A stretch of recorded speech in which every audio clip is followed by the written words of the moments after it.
Should we just get started then, or do you want to wait a Yeah, minute? why don't we? Why don't we? Yeah. Yeah, we can. I'll keep checking. We have the waiting room, so I can let people in as they come. Great.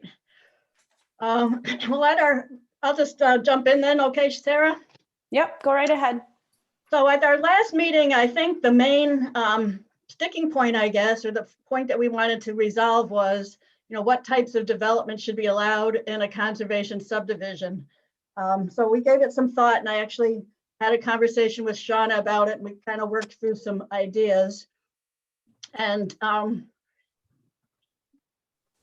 so the concept is a conservation subdivision is intended to allow for some, creativity.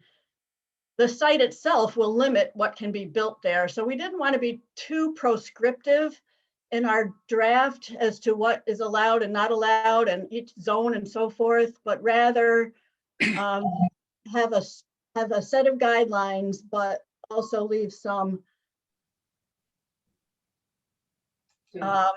flexibility for the planning board. So I'll just jump right to the development standards, which is where we left off, and I'll share my screen now so we can all see that. Okay, can we see that F development standards? Yes. Yes. So so the main policy update from the last meeting to this one is this first number one under that, what types of residential development can be allowed. And I think, we talked about maybe apartments wouldn't be suitable because this is typically a residential single family subdivision and we're allowing more flexibility. So our revision shows single family dwellings, 2-family dwellings, attached dwellings, townhomes with a maximum of 6 units per group, or fourplexes, 4 dwelling units and 1 freestanding structure. So that might be a 1/1, 2 attached. So it's kind of like a townhouse where you'd have 1/1, but 2 of them together. So it might look like a townhome, but it's, we're calling it a fourplex. Sometimes it's called a quad. So there's different names for it, but I hope just spelling it out, 4 dwelling units and 1 freestanding structure is sufficient. And obviously, if there's no sewers on the site, you're going to be limited. The developer is going to be limited on, how small the lots can be. So I think the thoughts that we had were the site will limit the intensity of development based on, the soils and the availability of sewers. And the planning board can use its judgment as to what is possible on the site. But this gives some flexibility to allow for more open space conservation. And that's really the point of a conservation subdivision. So instead of having, minimum lot sizes, instead of requiring, minimum 10,000 square feet, which we had before, this revision would allow for a lot of flexibility, but not a complete open door. It does limit the types of development to these types of residential units. So that's really the main change. And I know you didn't have the time to digest that, but what is your reaction to that right now? What is an attached dwelling in comparison with the other 4 types of dwellings? Well, it's How does it differ? It's a townhome too. So, but I saw that as being like an in-law, Yeah. something like that, which wouldn't be a, necessarily a 2-family, but something, less than or whatever. I kind of see it as almost the same as a townhome, so perhaps that's redundant. So an do we need accessory to apartment I see as included in a 2-family. Do we need to specify then? There may be dwellings, single family, where they will have or would want to have, like an in-law apartment, which is, normally much smaller than a 2, attached, like a duplex. I think, and someone who's more familiar with the zoning can confirm that is an accessory apartment in a single family would be included under 2-family. So say you spend 3 hours. Yeah, we allow that credit already, for 1.5. I think. And I can't remember if it's allowed in all the zoning districts, but I can't remember exactly what we call it. But yeah, there's a size limit. And it's, usually a part of a single family home. We're allowed an accessory apartment, I think might be what we call it. Yeah. That's well, I guess sorry. my question is, does that need to be spelled out, or can we just say 2-family and include it in that? I think it's okay the way it is now. Yeah. And I think attached dwellings Yeah, that's is really the redundant. same as a townhome in Yeah. your definition. Is someone going to ask the question, are condos included in this? Now, condominiums is an ownership Mhm. configuration. Okay. It's not a physical development type. Okay. Oh, that's right. We that's- talked about that last time. I forgot. I'm Yeah, sorry. it's not a physical development type. So, the type of ownership would be something that would be specified in the proposal, but it wouldn't be a physical, development concern. So, it might be a rental, it might be a condo, it might be, fee ownership of the dwelling underneath. Sometimes townhomes are that. Right. Way. So we're just talking about the physical development unit. So our last meeting, we had some discussion, and the question that Doug mentioned, which is what, led into the discussion is, envision this conservation subdivision almost in any zone in the town, and including some areas that don't have sewers. Do we need to be more specific, or do you agree that the site will limit the types of development that are possible, and that we don't have to necessarily spell it out, because we're trying to give the flexibility and also maximize conservation and not have unintended consequences by being too specific? I agree with the latter. I To- think the site will define what can be, Yeah. Yeah, I agree with you, Chuck. because otherwise you're just making it that much more complicated to the process, because we're trying to make this process friendlier to both the town and the applicant. So I think by going through that process of worrying about sewers and all that, I think, yeah. And I think the part that raised a red flag in the last draft was, allowing apartments, which would be a different look, certainly, than anything that's on this list. Yeah. Yep. Yeah. I agree with that. We also made sure to note that the heights, building heights, whatever the maximum height in that zoning district, apply to all buildings in a conservation subdivision. The setbacks on the exterior of the development between, the last dwelling in the conservation subdivision and the adjoining parcels, as to be the setbacks for dwellings that would, and any subdivision. So that's number D. But there's a flexibility is allowed with lot sizes and site setbacks. Can I ask a quick question? Yes. I'm sorry, I should have asked it a minute ago, but going back to what we just were talking about. So does this mean that if someone wanted to apply for a conservation subdivision in a part of town where we currently allow apartments, they would not be allowed to do that? Sean and I looked up the You- map of where apartments are Mhm. allowed, and it's pretty developed. Right, we looked and it really isn't gonna be applicable. But what about, like, for instance, there's a couple vacant parcels in Uptown. Would the zoning in Uptown allow for it even if they wanted to use conservation subdivision?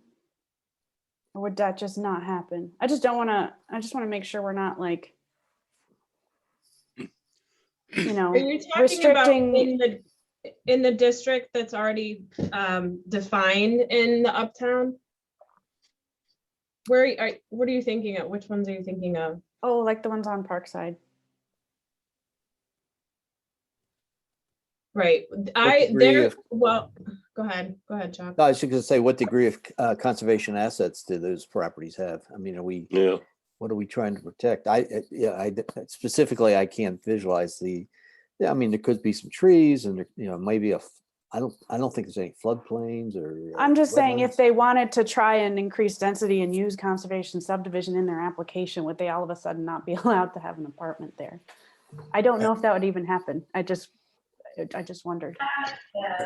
I think the form-based code would be more generous than the conservation subdivision. Oh, yeah, absolutely. We just don't have it Absolutely. yet. Yeah, but yeah, we don't have phase 2 or phase 3, so No. that, you know, Yeah, I guess that's the thing that you're trying to develop like that intent area more intensely anyway. yeah. Yeah. Yeah. So Okay, it's not really the target spot, I guess, for a conservation No. subdivision. thank you. I just wanted to, No, make I sure. appreciate that. And yeah, we did think about that. So yeah. It's not necessarily it's probably not the right tool for that area, even though when you do develop anywhere, you want to look at the trees and the resources anyway, but conservation subdivision wouldn't be the tool you'd use to protect them. So that was the main change since the last meeting, and I guess the reorganization to Tom's suggestion. So it starts with, the purpose and the principles. It's really to allow for flexibility and preserve open space. We've clarified the class 1, 2, or 3, and I made a new diagram to show that the applicability, you take out the class 1, and you don't even include that in the parcel size. You add the class 2 and 3 together, divide that over the parcel size minus class 1. And if these assets are more than 10% of the parcel, the planning board may require a conservation subdivision. So it wasn't completely clear before and consistent, so we made sure. And I think it's a little simpler, even though it requires some thought. Mhm. Mhm. Sure. If these acres only are, well, if the total land to be if the parcel size is less than 3 acres and this is 10%, we're not going to require a conservation subdivision. It's too small. So that's another restriction. Or if it just doesn't make sense, the planning board can say, no, we're not going to require that. Like maybe those assets are like just fields or nothing, nothing special, and that's your judgment.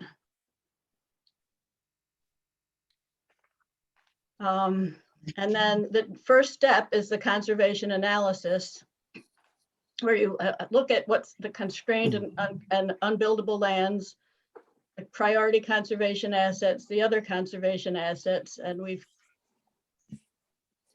And I thank you for making that part of the sketch plan process. Yeah, right. Thank you. it's the first step, really. Yep, It's yep. the first Yeah. step. So we put that right up front, and then, if a developer's reading this, they have to read that first. And then, we moved up, this is how many residences you can allow. So we have a base density, subtract the the constrained, and you have the unconstrained, and then we retain the bonus. The development standards, again, that's something the developer is very interested in. And then the conservation standards comes next. You have to preserve 40% of class 2 and 40% of 3, 80% of 2 together. So hopefully that diagram's a little easier, and we're not considering class 1. And all of that needs to be included in a conservation easement. And it has to be 40% of the parcel. So these are the guidance. And then, we do repeat this in the design steps, and some of this is repeated, but it's, maybe reiterated. So these are the steps: determine applicability, Mhm. prepare the conservation analysis. That analysis results in a conservation plan. Calculate the number of lots, prepare a sketch plan. So, Barb, you still have to do a sketch plan showing the conventional subdivision. Yes, and we did we did include that both places. So it's up here under how many units can you have? Yeah.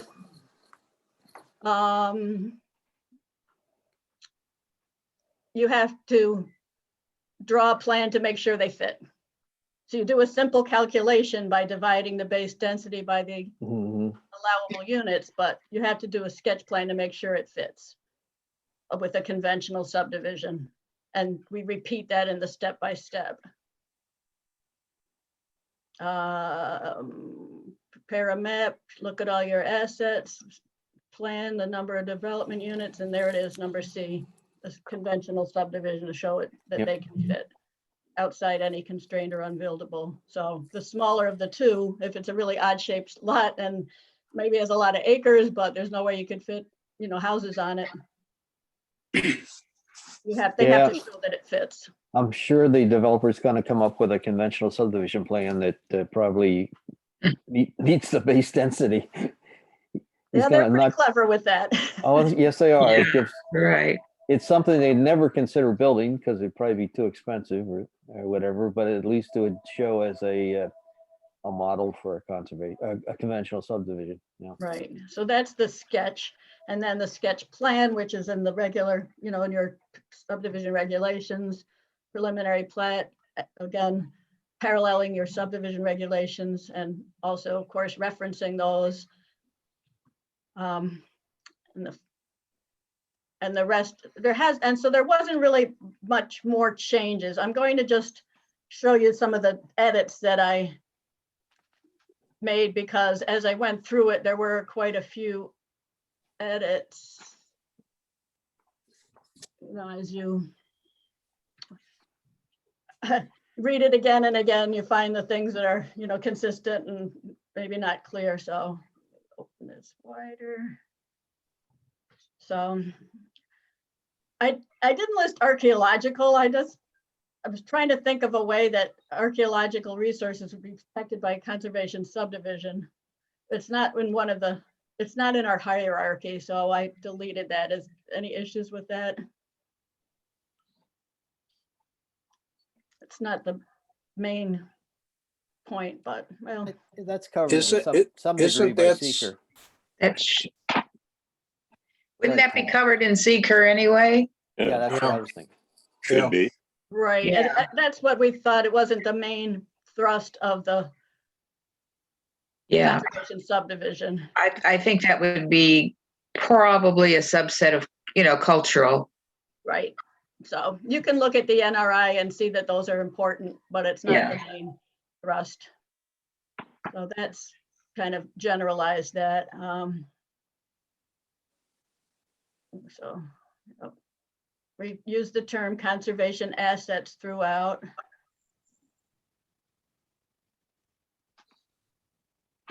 You know, when I redid this diagram, I tried to spell out the math for people who are, you know, better at reading than looking at pictures, etc. So we have both the picture and the instructions. Subtract this from this, and A minus C is 0.1. So hopefully that kind is consistent and with the diagram. That's the point there.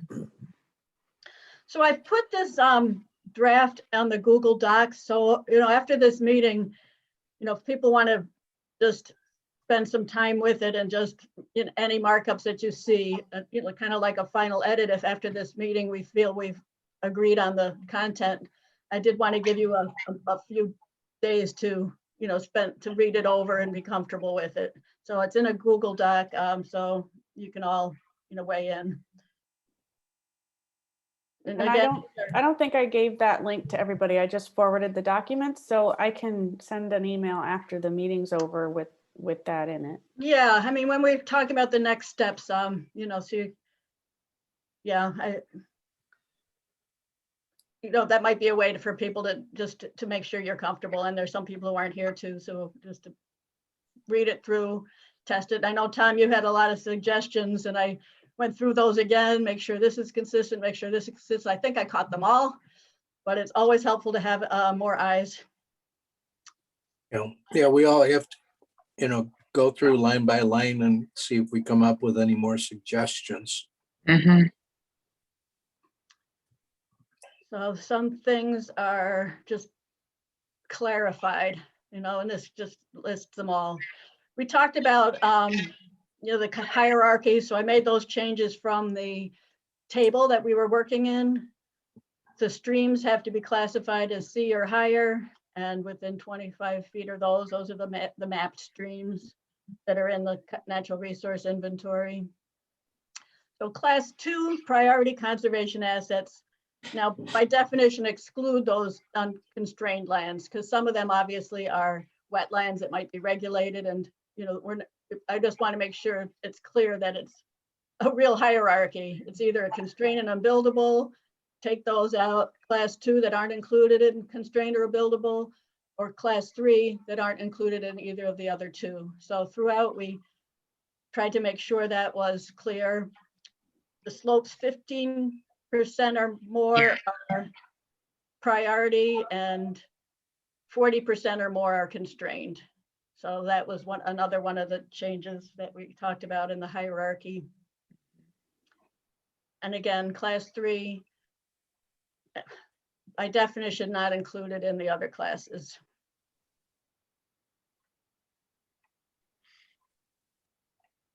Or would you go back to the zoning districts that this would be allowed or considered again? Yeah, applicability. I know there's a feeling among, I know some planning board members and probably town residents about pushing further beyond the envelope, getting into the ag areas, and applying conservation subdivision to areas that should remain agricultural. Well, it's in the ag plan that's a technique to preserve ag land. There's nothing eats up farmland faster than large lots. Mhm.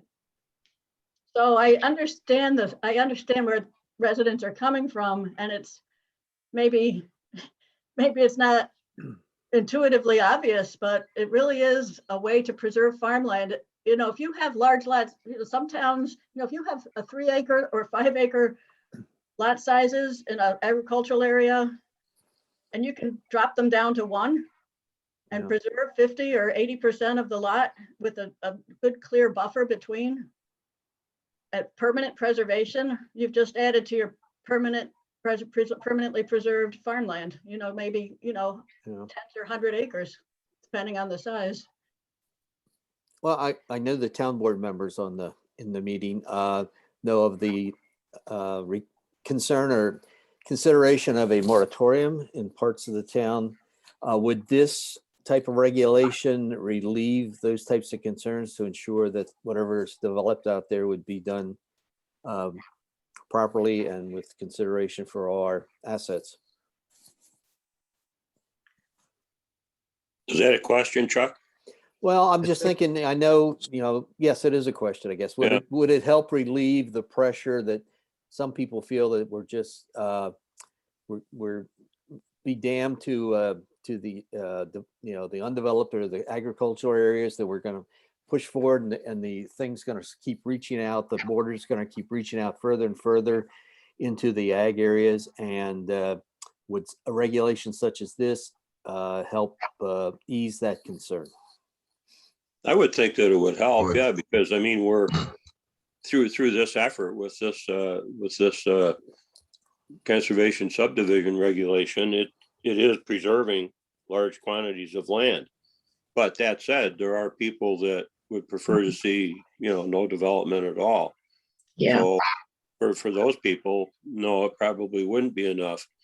But, in parallel with this, there is an effort that was started with the ordinance committee. Gary got into it a bit at the last ordinance committee meeting. He can speak better to it than I, perhaps. But we are taking up finally Ridgeline guidelines and trying to turn them into Ridgeline law, if you will.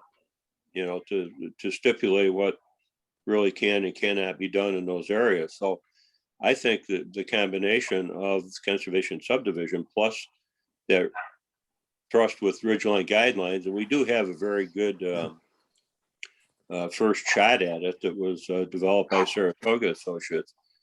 And putting those two together may assuage at least a lot of the concern that's out there about this push into agricultural lands or forested lands, or, you know, areas that we would really like to see very, very limited development, if any.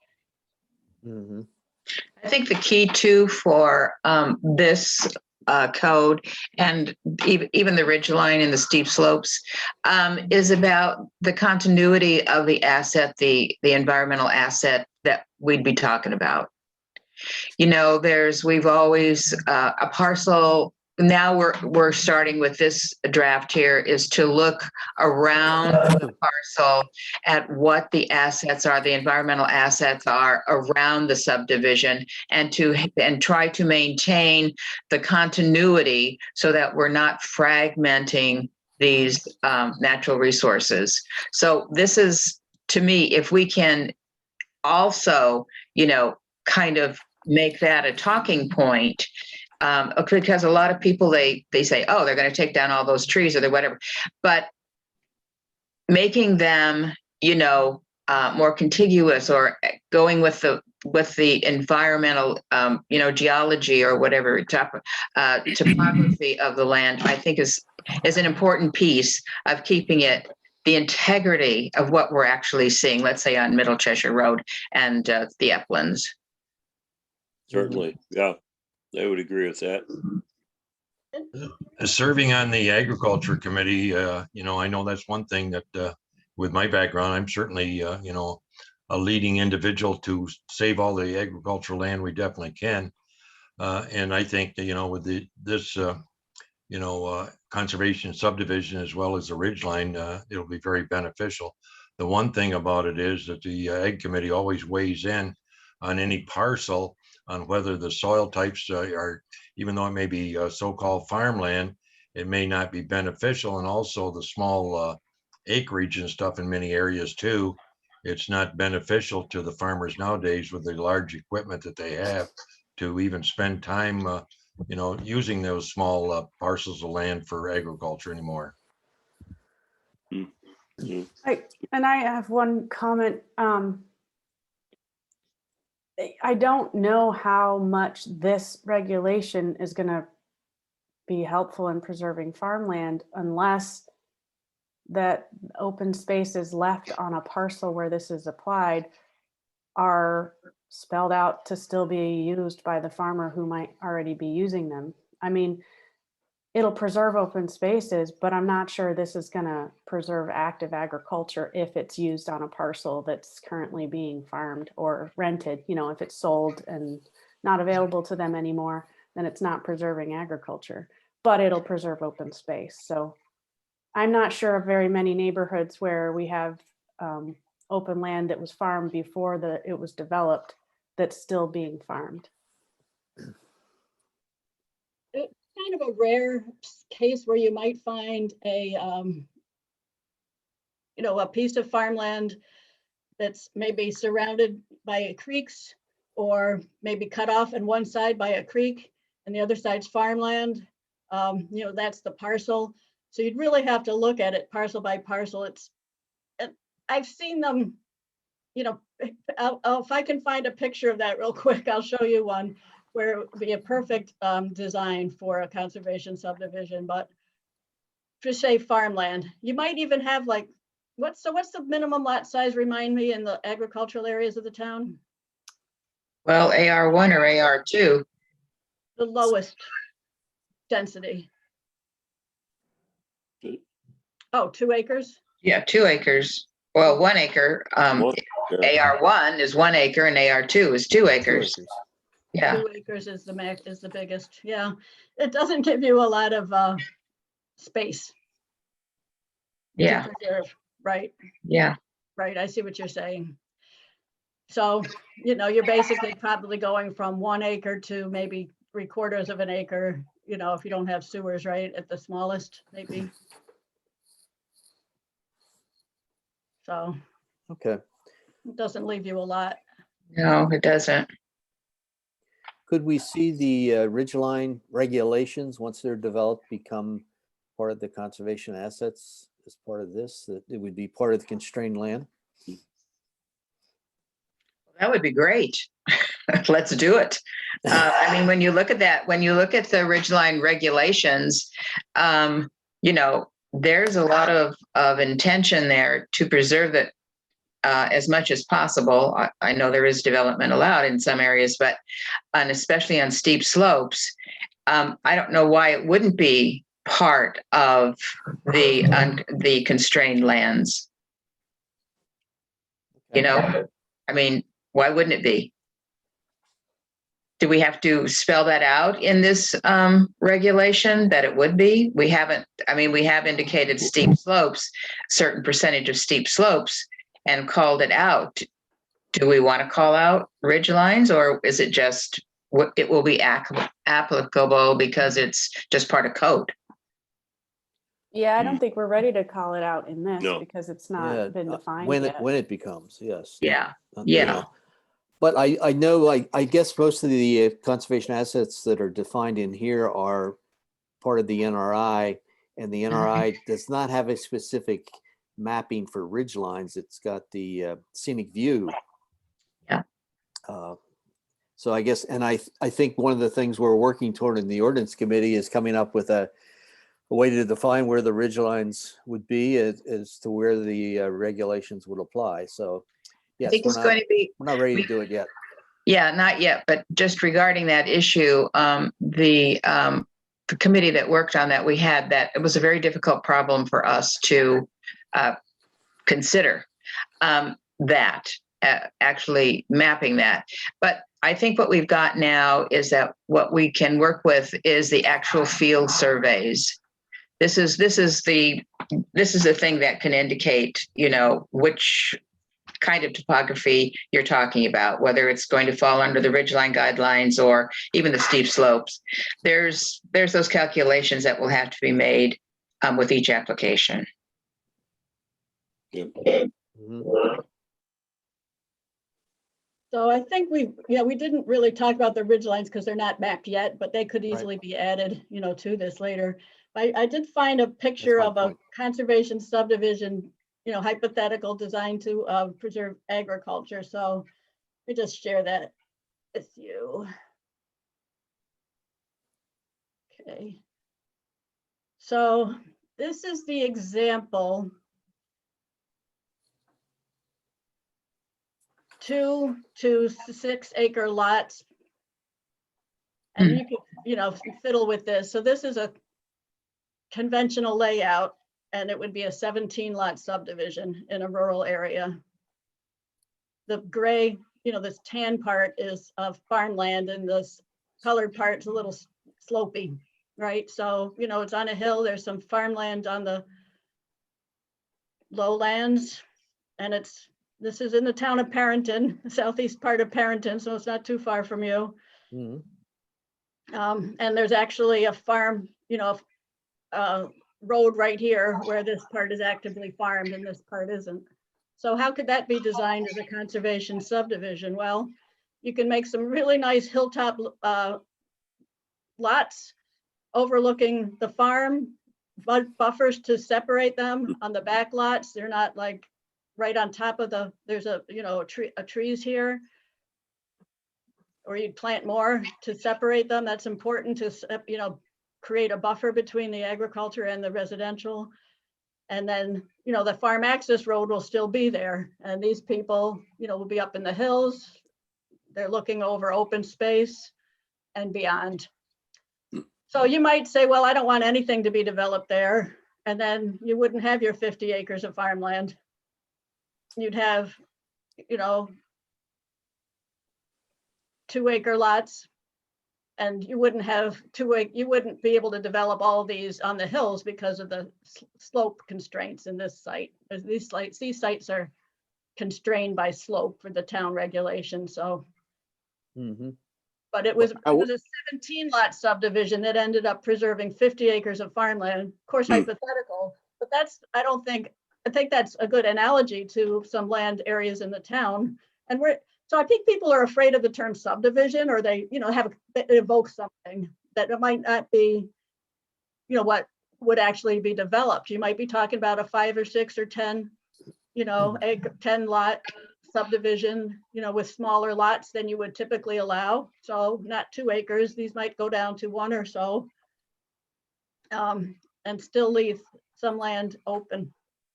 Yeah, it would have to be done really early, and this is purposefully protecting agriculture with the intent that there's some sort of an agreement with the person who farms it. Maybe they lease it, but maybe they own it. But yeah, it would have to be done ahead of time, and the conversation about not just preserving the land, but the use of it to still continue after.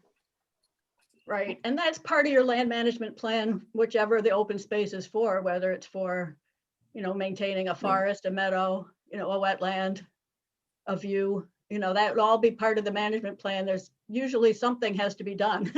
Sometimes it's just leave it alone, don't do anything with it, and that's the best thing for it. But, any, land trust will tell you sometimes you have to do things also to maintain the natural qualities or the quality of the resource. And this Barbara, is you said that this was a hypothetical, but right. It's based on reality. This is a real place, yeah. Yeah. And I did talk to the owner about it, and he's like, I love this. And the owner's a farmer who was thinking of developing it, so. It looks like, to me, it looks fantastic, really. I mean, you're preserving a big chunk of land in the farm, so that's great. Are there ridgeline considerations there? In the town of Perrington, these purples are susceptible to flooding and ponding, so they're like down the hill. These orange ones are slopes of 15% or more. And this blue are susceptible to flooding and ponding, high susceptibility to flooding and ponding. So these might be wet areas. The blue, the purple are just kind of low areas where probably poor soils, and the orange are steep, but buildable. Like you said, 15% is buildable. Makes for a nice, view for the homeowner. And if we are talking about ridgeline, there's nothing that we see here that they couldn't build below the ridgeline. Right. That's the issue with ridgeline. It's not that they're unbuildable if they're at a certain slope, but it's where you're going to put it on the ridgeline. That's the big issue. Right. And it might even be a smaller, you can make this a smaller size and say, well, you can build these up here and keep this land open. Yeah. You can shrink those acreages. Mm-hmm. 2 acre density, you don't have a lot of room to go smaller, but you have some.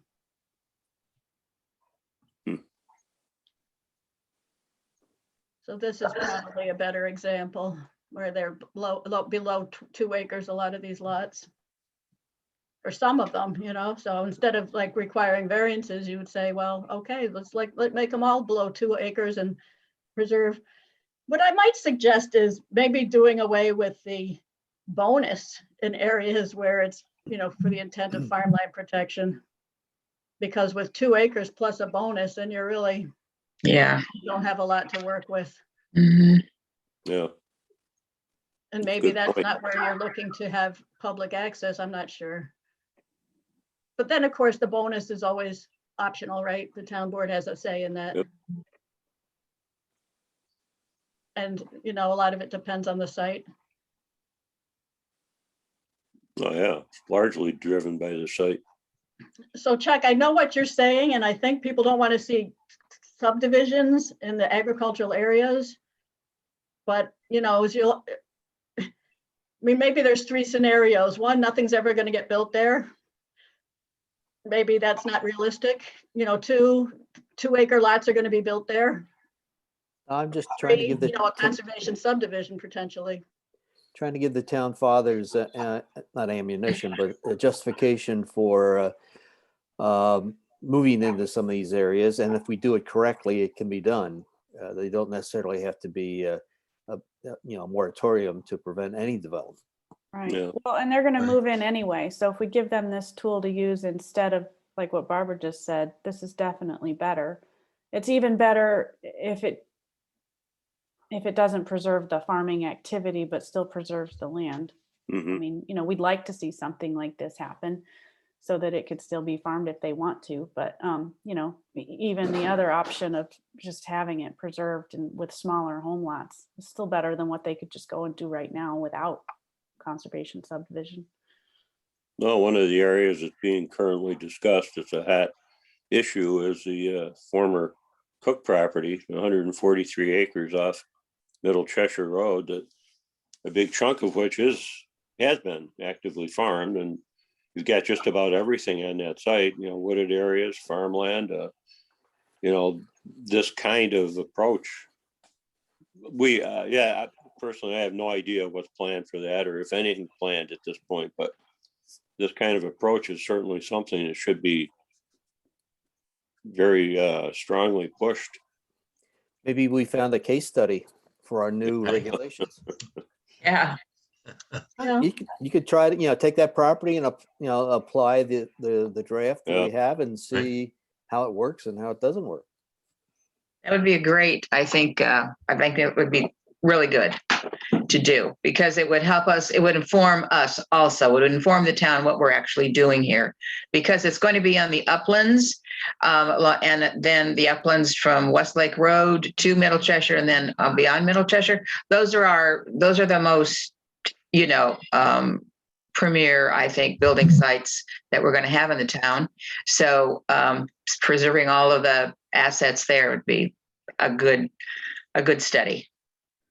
See what we come up with. Yeah, and maybe we could develop some more, pictures of development that would fit under this. It doesn't look like a subdivision, it's not really, it's not like the same march of development that you're seeing in other places into the agricultural areas. The site can't really accommodate that, but people are going to build there, and can you build there and still support some open space conservation? I mean, that's really what you're trying to do. It'll look different in the more undeveloped areas than it will Yeah. in the areas that have sewer, certainly, but there's still some potential. Could we get the site plan or meets and bounds at least of that property, and maybe some of the conservation assets on the property, and do an analysis of it possibly? So is this a project that's proposed or just a hypothetical again? It's Well, hypothetical at this Hypothetical. point, because the property was just recently sold. Well, I don't even know if it's been closed on, to be honest, but the story is that the Cook sold the property to a local developer, Jeremy Fields, and at this point, we have no idea what he intends to do with the property. I haven't heard anything. Chuck, have you? Or no, I know some residents have, asked the town board to consider buying it.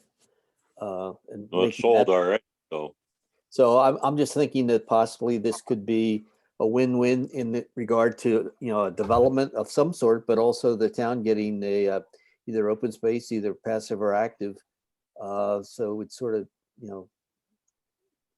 take care of both sides of the story. If we were to look at it in the terms of the conservation subdivision regulations right now, it would have to be completely hypothetical just based on the parcel itself without. Absolutely. That's all I'm Yeah, saying. Yeah, Sure. Absolutely. it's a. We could pick any parcel in the town, this is just our pick. Yeah, it's always nice to, and I've done this in the past. I always was more comfortable sharing it even with the committee if the owner knew about it. It's like, can I use your Yeah. parcel as a hypothetical and draw something up? So, I just want to be a little bit sensitive to that. So that's the situation in Parrington. I did, it was it was part of the ag plan in one of the interviews. It's like, this site lends itself to a conservation subdivision. Mind if we draw something up? And, he did say to me, oh, this looks great. So I don't know if that's possible or suitable, or maybe you can, mull that over, but, we could just keep it quiet and do it amongst ourselves and look at the picture. But it would be interesting to try that out. I think you should include the developer in whatever. I mean, I think we need to be open about it. This is what we're seeing.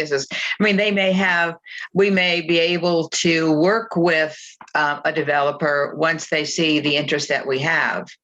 And, I'm sure they have questions, and I'm sure they have like their imaginations about what they're going to do with it. Plans, maybe not hard concrete plans, but still they've imagined what that property could be, or they never would have bought it in the first place. It's good to get them on board and start the conversation. And developers Absolutely. typically don't know anything about farmland and keeping farmland and having farmland be part of development. It's not really, and it doesn't work in a lot of places. I mean, I haven't given up on the idea that this is possible, but it has to be done right and it has to be the right site. Well, and we'd be doing this exercise more for our benefit to see Yeah. how our new draft could be applied to a property in the town. Yeah. Not to necessarily design something for the applicant or. No. potentially. No. So it's just how does our draft work? We didn't think about that, or we didn't think about this, and we should add this and add that. So that was my thought. But it I'd would like to- also inform one. the developer that the town is very serious about this topic. So it would be good to reinforce that with this developer or any developer that might be chosen. Mhm. All right, if you want to give me that parcel number, Sarah, I'll draw something up. Out of curiosity, if nothing else.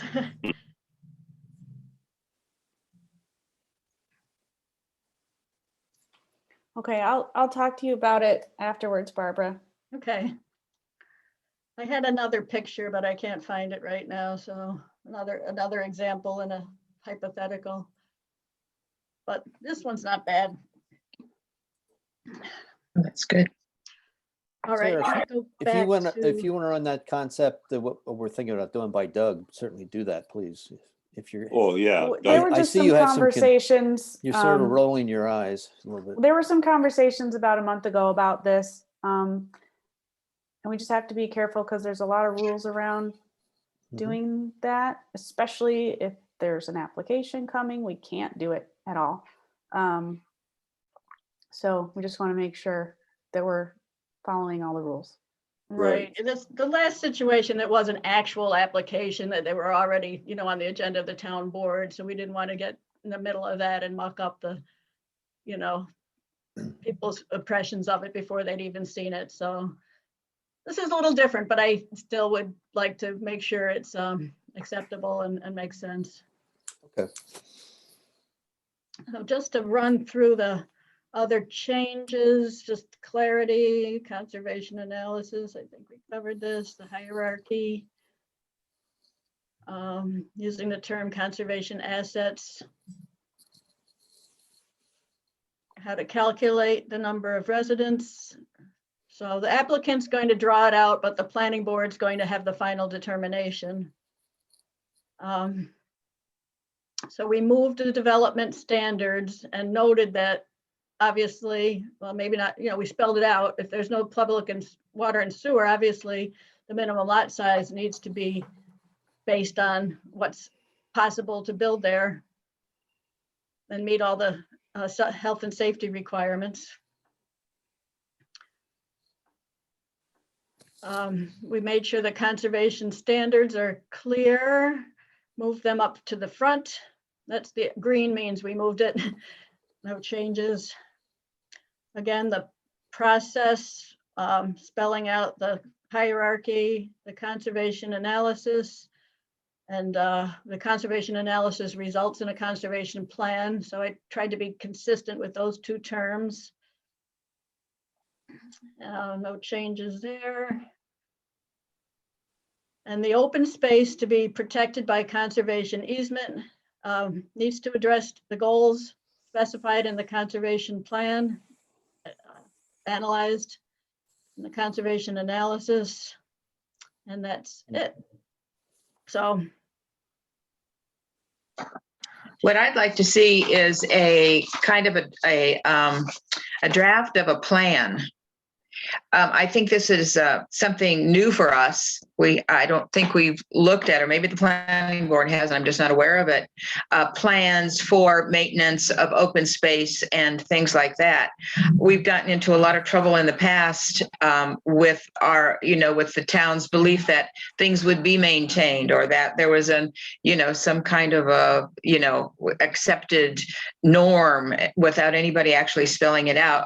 I think it would be interesting to see what that agreement is going to look like. And I'm seeing Max is in our group here today, and I'm wondering if he couldn't provide some kind of material for us to review to see what in the world these agreements look like with the developer, because it's going to go to the HOA, and the HOA has to, kind of move through the agreement too. So that's one of the questions I had when I read this. What are we really getting into here when we say agreements, and how is that actually going to work out? Yeah, Joyce, thanks.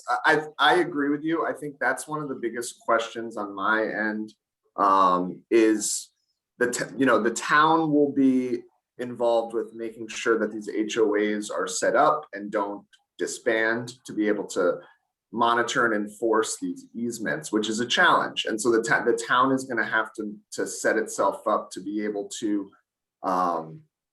basically monitor the HOAs, and then if the HOA disbands, the town has to take on the easement themselves. And so the town is going to have to be ready for that from a monitoring and enforcement perspective. We at the Finger Lakes Land Trust still do all of our easement monitoring on the ground.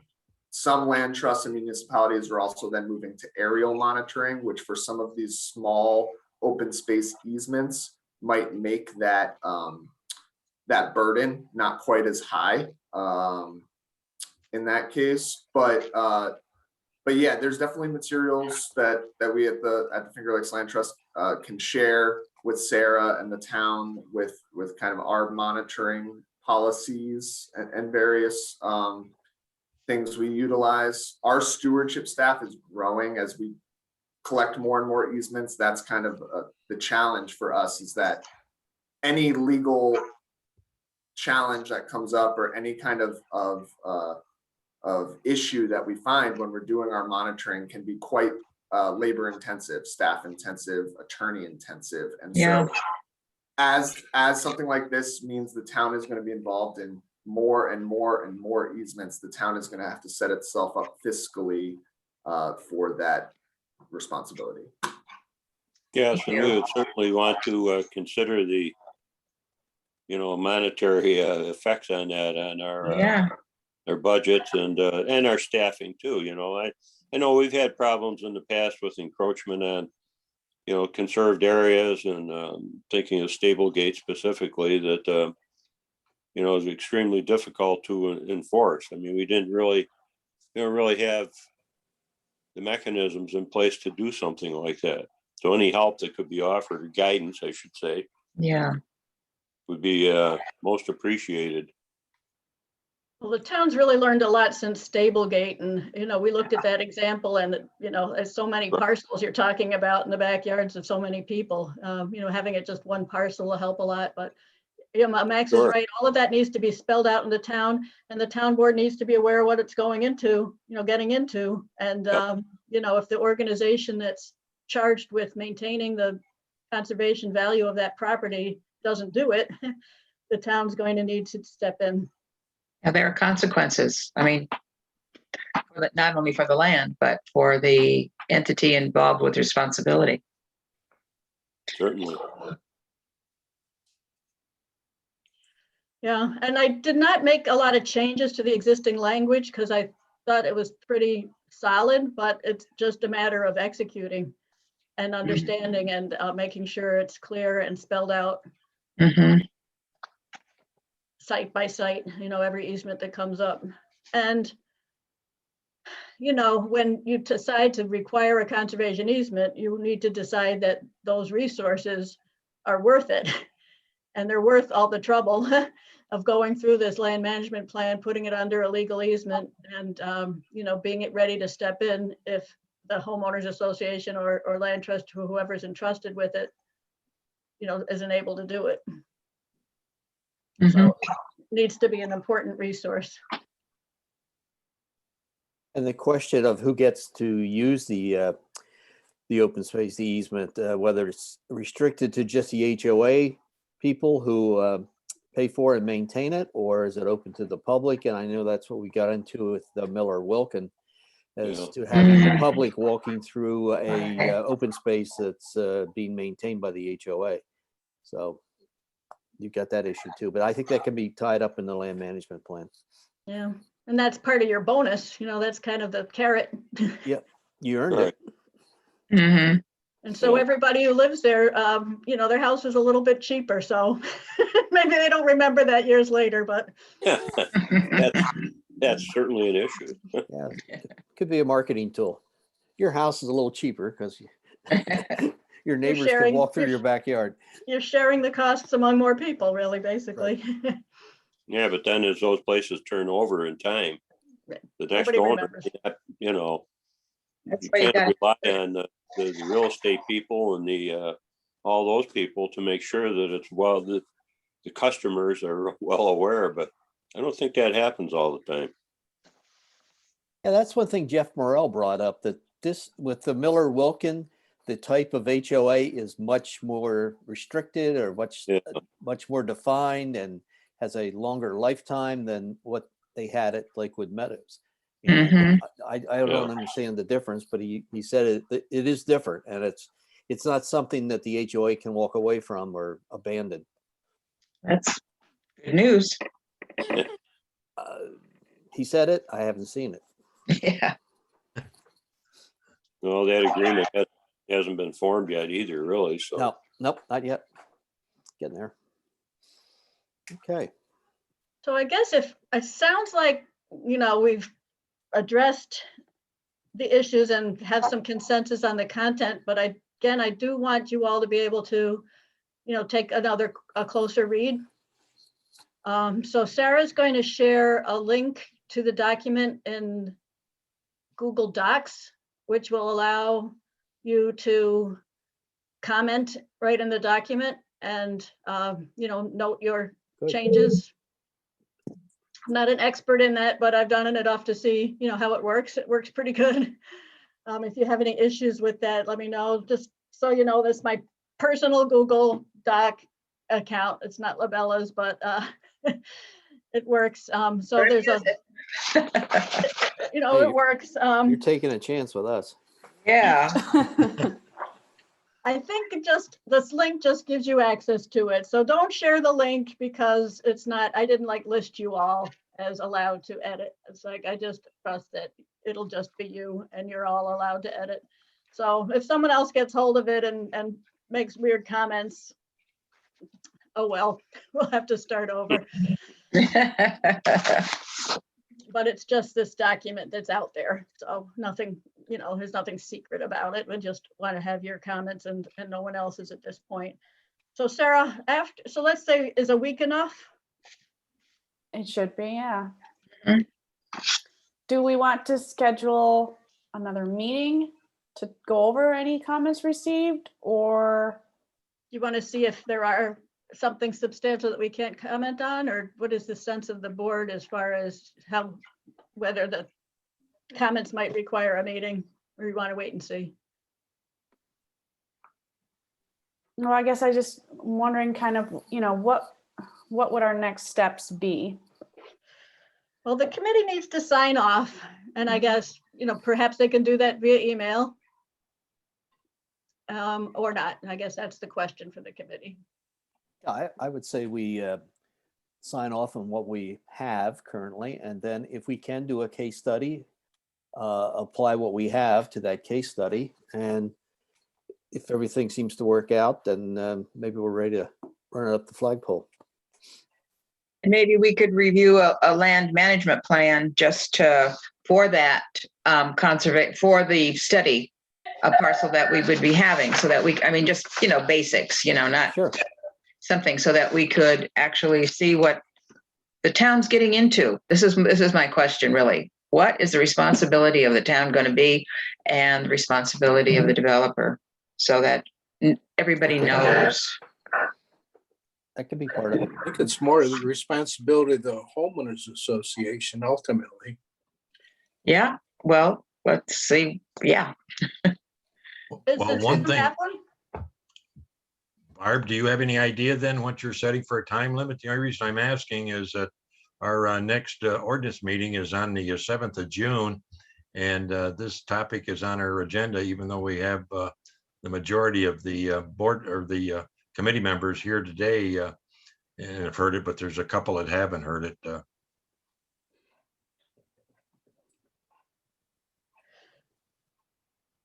I'm not sure if it's ready for the June meeting yet, Gary. I mean, you can give an updated edification. No, that's what I to the- mean, yeah. Yeah. Not to make any final decision on it, just want to give them time to look it over. But to help us and give us a deadline, maybe if you set it for having something for the July meeting, that would be. Mm-hmm. That'd be good. Yep.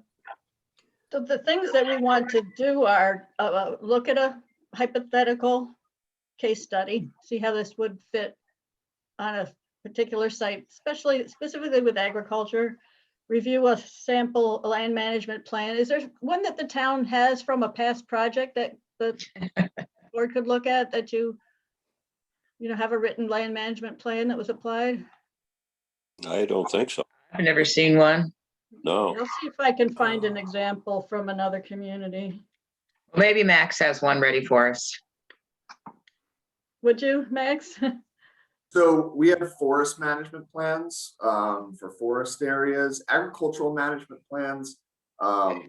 Not as often. What we end up using are the AEM plans through the county soil and water programs. So those are sometimes required. So if you've seen those, but Megan Webster at Ontario County Soil and Water would probably be a good source for anything on AEM.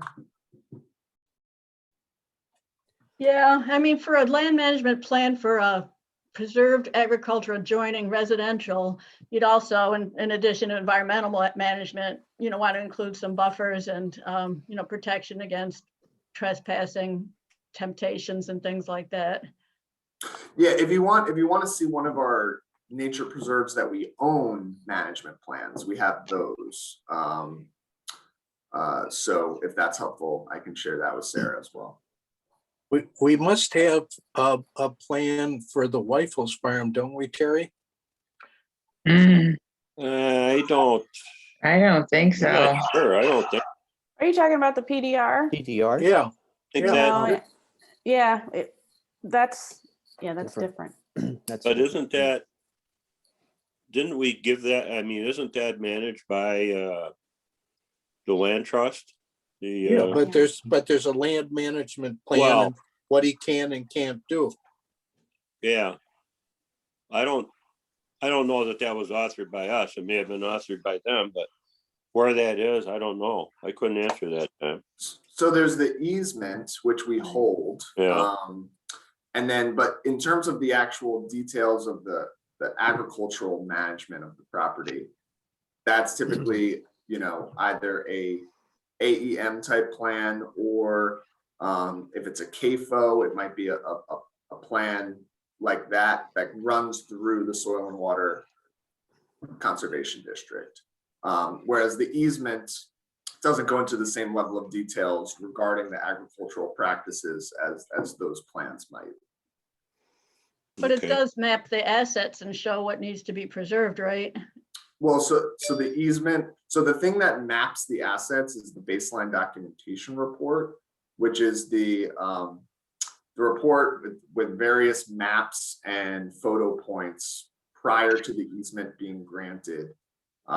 So when the easement gets recorded, at the same time, there's this baseline report which maps the ecological zones, like you put it, Barbara, the conservation assets are all kind of both described in text form and photo form and map form in the baseline documentation report.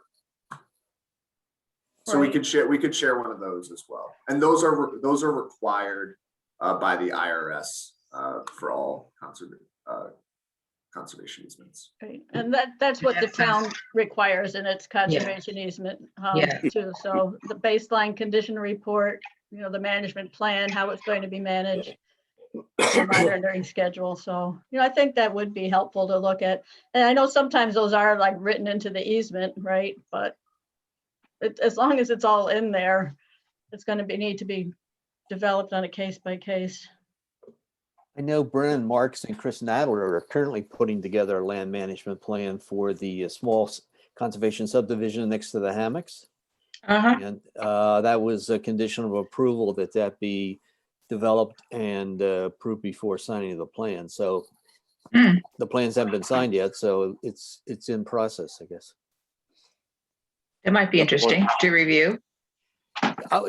Chris made it sound like, oh yeah, I'll work with you and we'll put it together. And he made it sound like it would be Not a big deal, huh? no big deal. Now it is a relatively small, subdivision, so it's not a lot to it, but it's primarily just mowing the grass and the maintenance of the stormwater retention basin. But certainly on a bigger project, there would be more to it. I would wonder if Gene Chrisman in the town clerk's office might have anything in the vault and the files there regarding, the PDR, the WIFOs, and the others that we've, helped negotiate.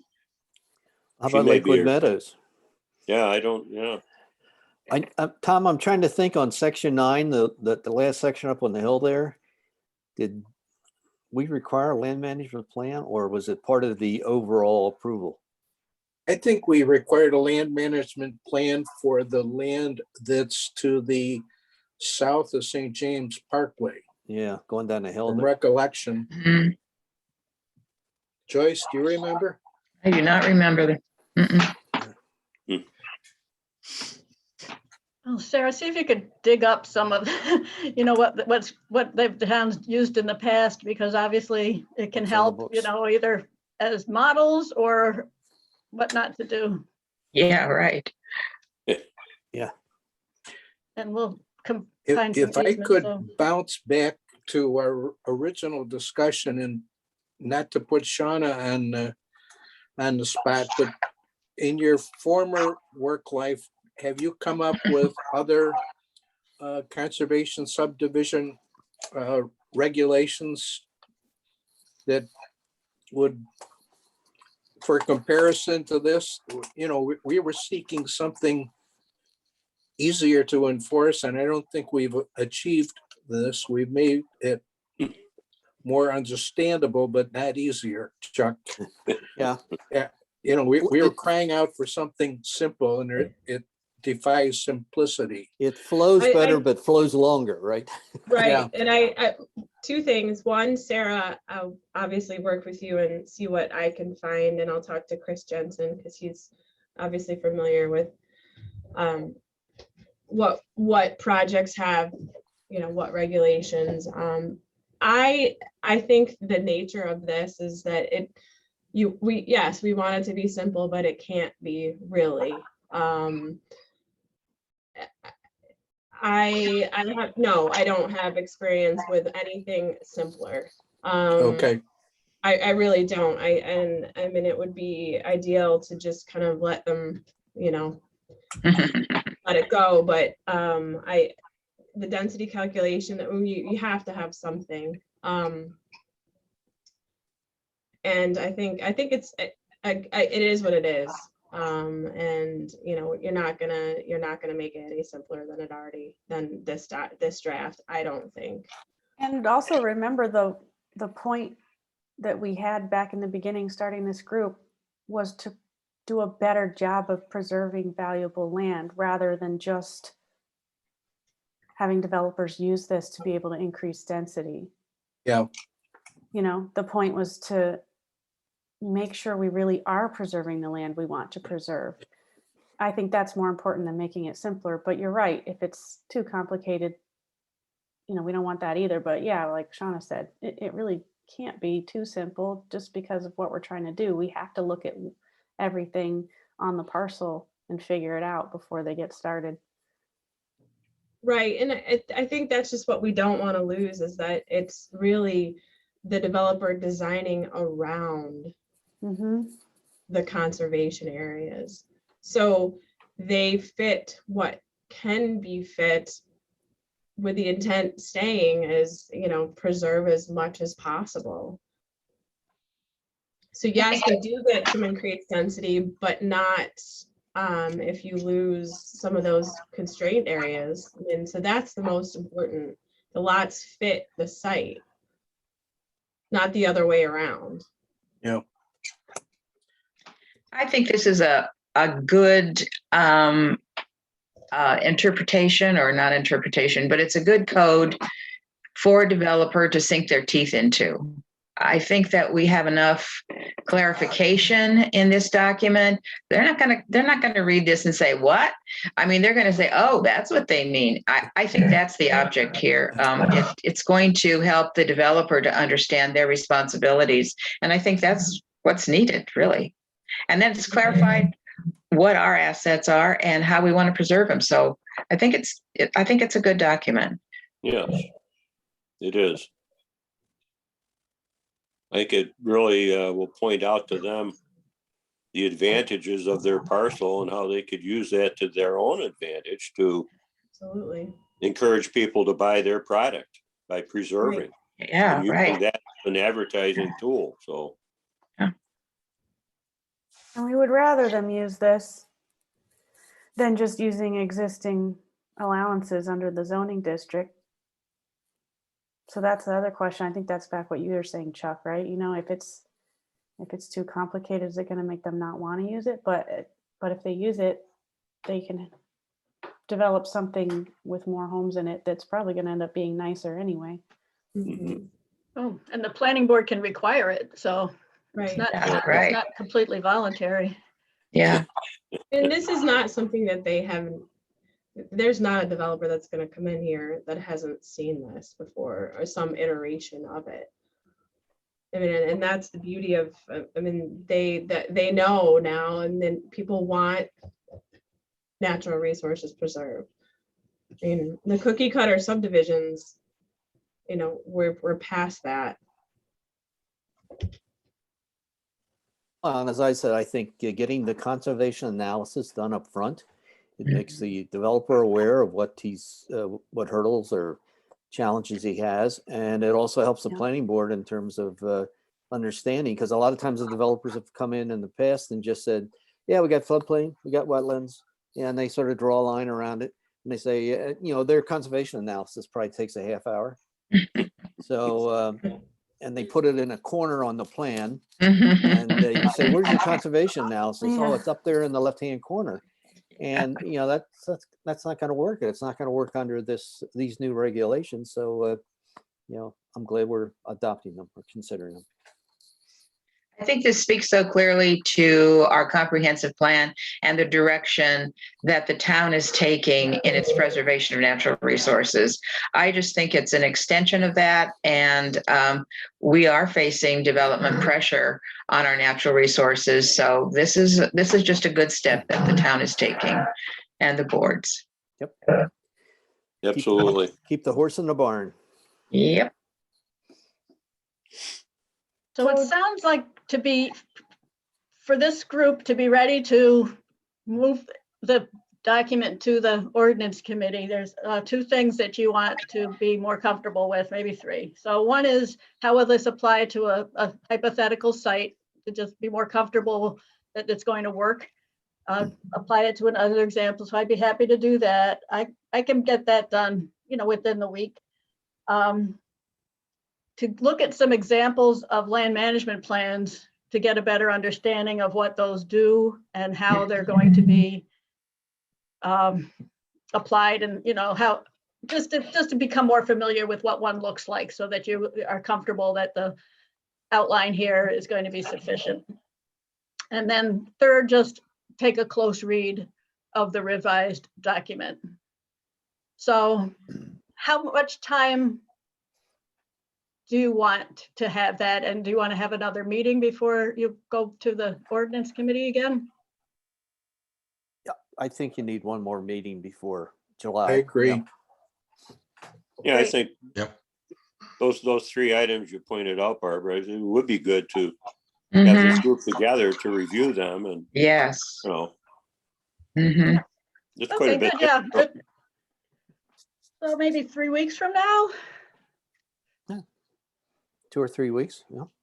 And Yeah, I certainly, mean, say it takes me, I want to give you all a week and it'll take me a week and then I want you to have a week to look it over, right? So let me see. June 14th would be 3 weeks from now. It's a Monday. Flag Day. Yep. Yep. Looks good. And when is the ordinance committee? That's all right. I just want to make sure that the members that aren't here, and nor do they need to be today, are aware of it so that they can start looking at it with Yeah. Tom and Chuck, they're on it also. Well, But, why don't, I'm gonna send an email after we're done with that Google Docs link and the revised PDFs that I shared this morning. I'll just put it all back together in one email. And then I'll go ahead and put the Zoom link in this email so that we just have it earlier. And then Gary, if you want, we can share those PDFs with the ordinance committee if you want. I mean, I know you're not going to be talking about it as far as approvals or anything, but No, not at No, all. I think we can just give them an update, Gary, with Yeah. where we stand. okay. No use So we'll confusing wait. them. All with a right, we'll wait draft. to share that. I think the CIC, I think if I remember right, we were talking about conservation subdivision at our next meeting, which is June 1st. So I can update them on what we talked about, although some of you are in the CIC, so you've already heard it. You mean all of us? Yeah. Okay. Well, a handful. But yeah, I think June 14th works. And then would it be likely that this project team would be officially forwarding this on with the intent that the ordinance committee reviews it in July at their meeting? Seems Sounds like reasonable. That's what I think we're thinking. logical. Okay, just so we have an idea of what our timeline could be. Will our meeting on the 14th be at 10 o'clock? It's up to you guys. Does this time seem to be working for everybody? It's Yep. good. I know we're missing some people, but It's working they for the can try people and who make are it. here. Right. Yeah. okay, put- so Sarah, just put it on Doug's calendar so he doesn't have a choice. Yeah, right. well, he did say at the last meeting he wouldn't be here, so we knew. Yes, he did. Oh, He's in no, for this Mexico. Yeah, for the next one. Okay, so I will send that out to this group, including the people on this group who couldn't make it today. The link, and then I'll reshare those PDF documents and I'll put the Zoom link on for the next meeting. And the 3 action items we're going to handle. Yes, and Barbara, just to please, to give you enough time, when would you like them to provide you comment? Is the 7th a good deadline? Or would you rather them do it within the next week? Well, if the meeting's on the 14th and we want to, get everything out before that, the 7th would be okay, sure. It'll give you a week. Give Is me, that well, enough? give me a day or two to compile them and get them out to you. So Would I you don't, rather it be Friday, June 4th? Or even earlier? sure, June 4th. I mean, whatever you want, June 1st is a week from tomorrow. Yeah, this is a short, well, it's not a short week, but there's a holiday weekend Next week coming up. is. So some Right. people. Yeah. So after the holiday, weekend, people can digest their barbecue and get back to it. So the 4th would be fine. That'd be great. Okay. So that'd be the markup, and I'll put the hypothetical out, I might need help with that, so I can't promise a date, but it'll certainly be before, I'll make that deadline for myself as well. So we can get that all out and be able to discuss it together as a group. And And then then the third thing was the land management examples, and I'll see if I can find some from other communities and be interesting, I think, to see what's the town has used in the past, you know, to kind of learn from your past experience. Mm-hmm. The small ones too, you know, they're interested, the ones in process and the ones that have been done. And maybe your developer who wants to work in the town can provide an example from another community. I don't know about You can ask- Jeremy's done too much. I don't know. Or you can ask Jeff Morrell or somebody like that. He's certainly done enough of them. Yeah. Yeah. Yeah.